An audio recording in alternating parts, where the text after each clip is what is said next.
munaasabad lagu xusayo maalinta caalamiga ee ciribtirka xanuunka isku furanka ee haweenka ku dhaca ayaa lagu qabtay magaalada Hargeysa waxaana munaasabadaasi soo qaban qaabisay wasaaradda horumarinta caafimaadka ee Somaliland waxaana ka soo qayb galay umulisooyin dhakhaatiir iyo kalkaalisooyin iyo hay'adaha ay wada shaqaynta leeyihiin wasaaradda caafimaadka ee Somaliland waxaana halkaasi ugu horeyn ka hadashay Gisi Cabdi oo ka tirsan xafiiska la socodka haweenka qaba xanuunka isku furanka iyo mas'uuliyiin ka socday hay'adaha ay wada shaqaynta leeyihiin wasaaradda caafimaadka ee Somaliland waxaana ka warameen dhibaatada uu leeyahay xanuunkaasi markaa waxaan jecelahay saddexdii dumarka ahaa ee aan wareysanay mid ka mid ah markii aan wareysanay aanu eday waran fiican tahay magaca waxay nagu tiray 3 jir baan ahay maxaad markaa dareemaysaa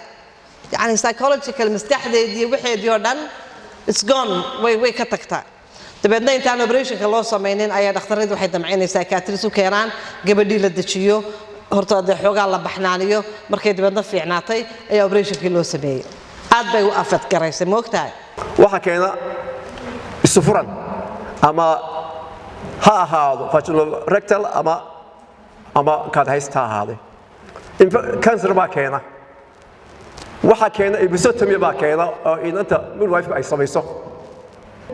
hooyada isku furanku ku dhacay ma control karaysa kaadida iyo saxarada midnaba waan wada ognahay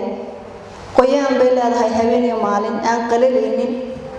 sidaas bay u jiiftaa waxa laga yaabaa qoyaanka faraha badnaa inuu ku sameeyo ulcer wax la yiraahdo ama meesha ay kaadida gubto ulcerkaasi gooba caafimaadka loo keenay iyagoo meesha ay go'day oo u baahan in labadii meelood wax laga qabto waxaan qabaa maanta taxoogaa yar ka yara walwalsanahay arrintan waxay rabtaa political advocacy policy advocacy waa in la helaa dawladda iyo madaxda inay dabada ka wadaan waayo hortaga ayaa wuxuu ka fiican yahay dawada intaynu daweyn lahayn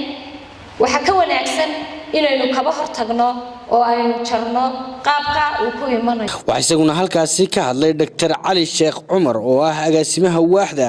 adeega caafimaadka bulshada ee wasaaradda caafimaadka ee Somaliland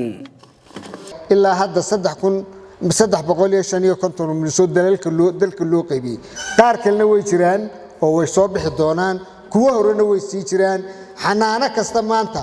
oo dalka ka dhisan hal ugu yaraan hal umilisa joogto tababar Mukhtar Ismaaciil Ali TV-ga Universal Hargeysa